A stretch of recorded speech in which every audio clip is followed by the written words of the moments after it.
ناظرین روبرو کا اور ایک شمارہ لے کر میں ہوں آپ کا میزبان فیضان قریشی۔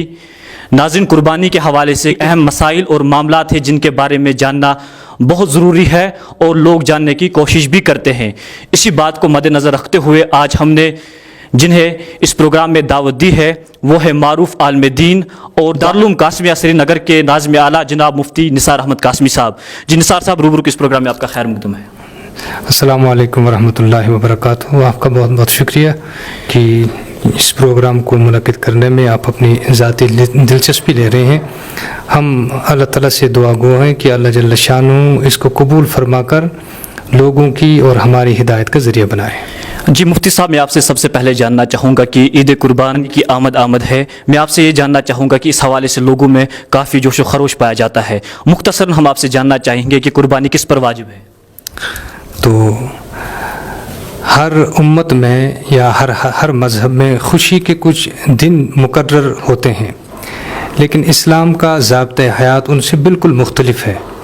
لوگ خوشی کے موقع پر اپنی نفسانی خواہشات کا اظہار کرتے ہیں، وہ چاہتے ہیں کہ ان کی نفسانی خواہشات کی تکمیل ہو، لیکن اللہ تعالیٰ نے اس امت کو خوشی منانے کا ایک بہترین ذریعہ عطا فرمایا ہے کہ ایک مسلمان کے لیے، ایک ایمان والے کے لیے جو ہے خوشی کا وہی موقع اور لمحہ ہے جس میں اسے اللہ جل شانہ راضی ہو جائے۔ اس لیے آپ دیکھیں گے اسلام جو ہے اس میں خوشی منانے کی ایک ایسا طریقہ دیا گیا ہے جو سراپا پاکیزہ ہے، سراپا روحانیت پر، دنیا اور آخرت کی بھلائیوں پر جو ہے مشتمل ہے۔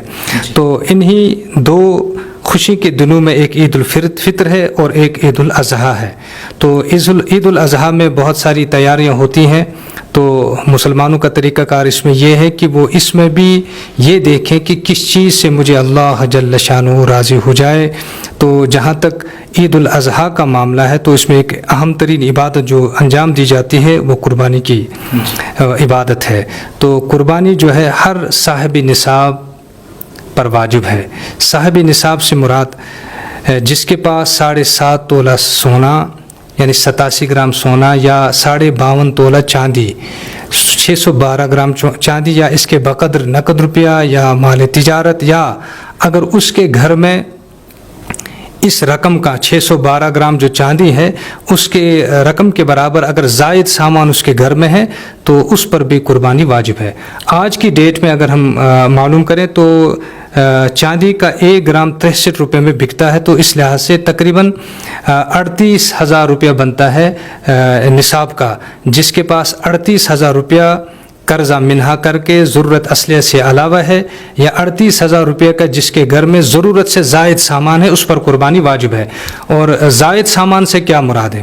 مثلاً کشمیر میں یہاں پر جو ہے اگر کسی گھر میں 10 بسترے جو ہے کام آتے ہیں، لیکن گھر میں 20-25 بستروں کا نظم ہے اور وہ 10-15 بسترے جو ہے سال بھر کبھی استعمال ہی نہیں ہوتے ہیں، یا اسی طرح یہاں پر ہمارے گھروں میں تانبے کا بھی رواج ہے۔ پہلے تو تانبے کے برتن استعمال ہوا کرتے تھے، آج وہ سارے برتن کہیں سٹور میں بند ہیں یا کسی کمرے میں بند ہیں، یہ زائد سامان۔ اسی طرح آپ کے پاس 2-4-5 جو ہے کپڑے کے پہننے کے جوڑے ہیں، آپ ان کو استعمال کر رہے ہیں، لیکن آپ کے گھر میں 10-15 جوڑے ایسے رکھے ہوئے ہیں جو سال بھر پہننے کی نوبت ہی نہیں آتی، تو یہ زائد سامان اگر 38,000 روپیہ کا آج کی ڈیٹ میں ہو جاتا ہے تو اس پر قربانی واجب ہے۔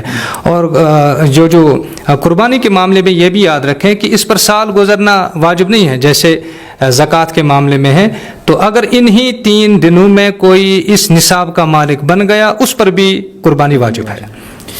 جی مفتی صاحب، میں آپ سے جاننا چاہوں گا کہ کچھ لوگوں پر قربانی واجب ہوتی ہے لیکن وہ اپنے مرحومین کی طرف سے قربانی کرتے ہیں، کیا اپنی قربانی کو، واجب قربانی کو چھوڑ کر دوسرے کی قربانی کر سکتے ہیں؟ تو اگر کسی کو ایسی وسعت ہو کہ وہ اپنے مرحومین کی طرف بھی چاہے قربانی کریں تو وہ کر سکتے ہیں، لیکن سب سے پہلے وہ دیکھیں کہ مجھ پر اگر واجب ہے تو پہلے وہ اپنی طرف سے قربانی کرے۔ اگر وہ اپنی قربانی چھوڑ کر اپنے مرحومین کی طرف سے قربانی کرتا ہے تو وہ قربانی کرنے کے باوجود بھی گناہ گار ہے۔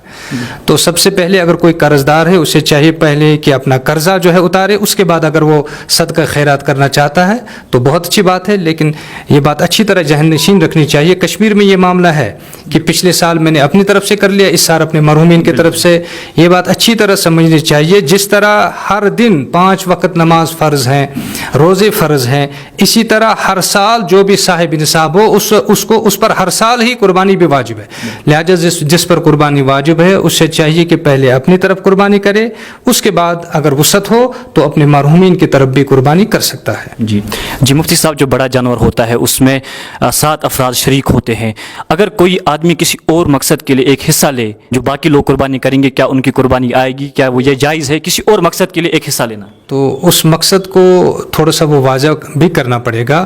اگر 6 آدمی ایسے ہیں وہ چاہتے ہیں کہ قربانی کی نیت ہے، لیکن ایک آدمی صرف گوشت حاصل کرنے کی نیت سے جو ہے وہ اس میں شریک ہو رہا ہے تو پھر یہ قربانی جائز نہیں ہے۔ ہاں، اگر 6 آدمی قربانی کی نیت سے اور ایک آدمی عقیقہ کی نیت سے اس میں شریک ہو رہا ہے تو بالکل قربانی جائز ہے۔ قربانی کے جانور میں عقیقے بھی کچھ حصے انسان رکھ سکتا ہے، لیکن معاملہ یہ ہے کہ سبھی لوگوں کی نیت جو ہے وہ اللہ تعالیٰ کے قرب کی ہو، اللہ تعالیٰ کے وہ حصول ثواب کی، گوشت حاصل کرنے کی نہیں ہو۔ لہٰذا 6 آدمی اگر قربانی کے شریک ہیں، ایک آدمی گوشت حاصل کرنا چاہتا ہے تو ایسے جانور کی قربانی درست نہیں۔ جی مفتی صاحب، قربانی کرنے والے سے اسلام کیا مطالبہ کرتا ہے؟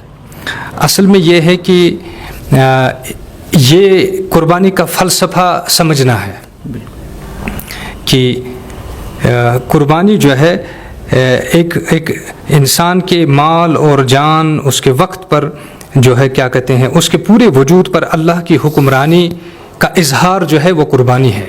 ہم اپنے محنت سے، مشقت سے پیسے کماتے ہیں، پھر انہی پیسوں سے جانور خرید کر جو ہے اللہ کی راہ میں قربان کر لیتے ہیں، تو اس کا یہ اللہ کی زمین پر یہ اعلان ہوتا ہے کہ اس زمین پر اگر کسی کی حکمرانی ہے تو وہ اللہ کی ہے۔ تو قربانی صرف جانور کا ذبح کرنا نہیں ہے، یہ سمجھیں آپ۔ جس طرح ہماری کوئی بیٹی جو ہے پردہ کر کے جب باہر نکلتی ہے تو پردہ صرف 2.5 گز کپڑے کا نام نہیں ہے، بلکہ یوں ہے کہ وہ یہ اعلان کرتے ہیں میرے وجود پر اللہ کی حکمرانی ہے، وہ اللہ تعالیٰ سے وفائی کا اعلان ہے، وہ رسول اللہ صلی اللہ علیہ وسلم کے ساتھ وفاداری کا اعلان کر کے نکلتی ہے۔ اور اسی طرح جو قربانی کرتا ہے وہ اللہ کی زمین پر اس چیز کا عہد کرتا ہے کہ میرا مالک اللہ ہے، میرا خالق اللہ ہے، میں اللہ کا بندہ ہوں اور میں امتی رسول اللہ صلی اللہ علیہ وسلم کا ہوں۔ تو یہ ہے کہ میرے مال پر، میرے جان پر اللہ کی جو ہے حکمرانی ہے۔ وہ جب مجھے مال کا تقاضا کرے گا میں مال پیش کر لوں گا، جب جان کا تقاضا کرے گا تو میں اپنی جان پیش کر لوں گا، میرے مال کا تقاضا کرے گا یا کیا کہتے ہیں میں نے جو جانور پالے ہیں اس کا تقاضا کرے گا تو اس وقت اپنی ہر کوئی چیز اللہ کے بارگاہ میں پیش کرنا اپنی بندگی کا اظہار ہے اور اللہ تعالیٰ کی ربوبیت کا اظہار ہے۔ جی مفتی صاحب، میں آپ سے جاننا چاہوں گا مختصراً کہ کون سی ایسی غلطیاں ہیں جو لوگ غیر دانستہ طور پر کرتے ہیں قربانی کے حوالے سے؟ تو جس طرح شریعت نے یوں رکھا ہے کہ اگر آپ کوئی عمل کر رہے ہیں تو وہ عمل اگر فرض ہے تو اس کا علم حاصل کرنا بھی فرض ہے۔ نماز انسان جو ہے کیا کہتے فرض ہے، تو نماز کے ساتھ ساتھ نماز کا علم حاصل کرنا بھی فرض ہے۔ تو حج فرض ہے تو حج کا علم حاصل کرنا بھی فرض ہے۔ اسی طرح روزے فرض ہیں، روزوں کا علم حاصل کرنا بھی فرض ہے۔ تو اسی طرح اگر آپ پر قربانی واجب ہے تو قربانی کرنے سے پہلے قربانی سے متعلق جتنے بھی علوم ہے یا علم ہے ان کو حاصل کرنا بھی ایک قربانی کرنے کے لیے واجب ہے۔ تو سب سے پہلی چیز جو ہم نے قربانی کے بارے میں وہ جو ہمیں لگ رہا ہے کہ آج معاشرے میں وہ غلطیاں ہیں، ایک تو اب لگ رہا ہے کہ وہ جذبہ جو اللہ تعالیٰ کے قرب کا تھا کہ مجھے اللہ کی رضا حاصل کرنی ہے، وہ آہستہ آہستہ اب وہ ٹھنڈا پڑ رہا ہے اور لوگ جو ہے نام و نمود کے لیے قربانیاں کرتے ہیں۔ دیکھیے جی میں نے 10 جانوروں کی قربانیاں یا میں نے جو جانور خریدا ہے 1 لاکھ 2 لاکھ، تو جب آپ نے نمائش کے لیے یا دکھاوے کے لیے قربانی کا مقصد ہی یہی ہے کہ اپنے وجود کو فنا کر کے اللہ کو راضی کرنا، تو قربانی کے جانور بھی یہ بھی۔ تو ہم جو بڑی غلطی آج کل دیکھ رہے ہیں کہ قربانی کی جو روح ہے اصل کہ حضرت ابراہیم علیہ نبینا علیہ الصلوۃ والسلام نے اللہ کے لیے اپنے بیٹے کو قربانی کے لیے پیش کر لیا، تو یہ جذبہ ہے۔ اور بیٹے نے بھی جو ہے اپنی گردن جو ہے اپنے باپ کے سامنے رکھی کہ ابا جان آپ کو جو اللہ کی طرف سے حکم ملا ہے اس پر ذرا بھی دیر نہیں لگنی چاہیے، فوراً عمل کر لے.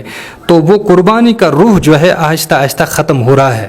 اب تو بہت سارے لوگ جو ہیں وہ انہوں نے قربانی کو اب تجارت ہی سمجھ لیا ہے، یا اپنی بڑھائی کو یا اپنی شان کو ظاہر کرنے کے لیے قربانی کر رہے ہیں. ہاں یہ بڑی اور یہ بہت بڑی غلطی. حالانکہ اللہ تعالیٰ کا صاف طور پر اعلان ہے لن ینال اللہ لحومها ولا دماؤها ولکن ینالہ التقوی منکم. نہیں تو آپ کا گوشت نہ ہی آپ کا خون مجھ تک پہنچتا ہے، بس یہ تقوی پہنچتا ہے. تو سب سے پہلے جو ہے قربانی کے بارے میں کہ میں کس نیت سے اور کس جذبے سے قربانی کر رہا ہوں، اس جذبے اور نیت کو درست کرنا ہے. انما الاعمال بالنیات. تو پہلے زمانے میں جب قربانیاں ہوتی تھیں تو یہ صرف اس امت کے لیے نہیں ہے، بلکہ جب سے انسانیت قائم ہو چکی ہے، انسانیت جو ہے دنیا میں آئی ہے، اسی وقت سے قربانی بھی ہے. تو اس زمانے میں قربانی کا طریقہ یہ ہوتا تھا کہ جو جانور قربانی کے لیے ہم پیش کر رہے ہیں اس کو میدان میں رکھتے تھے، آسمان سے ایک آگ آتی تھی اس کو کھا لیتی تھی، یہ اس کا نشانی تھی کہ یہ قربانی قبول ہو گئی. لیکن اس امت میں اللہ تعالیٰ گوشت بھی آپ کے لیے، باقی ساری چیزیں آپ بس یہ دل کا تقویٰ جو ہے یہ میرے لیے رکھیں. دوسری غلطیاں جو ہوتی ہیں کہ جب انسان جانور ذبح کرے تو یہ جانور ذبح کرنے والا کون ہو. تو بنیادی طور پر ہم کسی ایرے گیرے کو لاتے ہیں. اگر آپ ذبح کرتے وقت کسی بھی ذابح سے کہیں جو ذبح کرنے والا ہو کہ ذبح میں کتنے فرائض ہیں، تو میرا یقین ہے کہ تقریباً 99% ذبح کرنے والے لوگوں کو اس کا کوئی علم نہیں ہے. تو جب آپ اتنی محنتوں کے ساتھ مشقت کے ساتھ جانور لاتے ہیں اور اس کو پالتے بھی ہیں، پھر ذبح کرنے کے وقت، حالانکہ سنت تو یہ تھا کہ رسول اللہ صلی اللہ علیہ وسلم جو ہے اپنے دست مبارک سے قربانی کے جانور کو ذبح کرتے تھے. تو ہمیں بھی چاہیے کہ ہم سیکھیں اور ذبح کرنے کے متعلق جتنے بھی وہ مسئلے ہیں ان کو جانیں، پھر اپنے ہاتھ سے ذبح کر لیں، یہ بہتر ہے.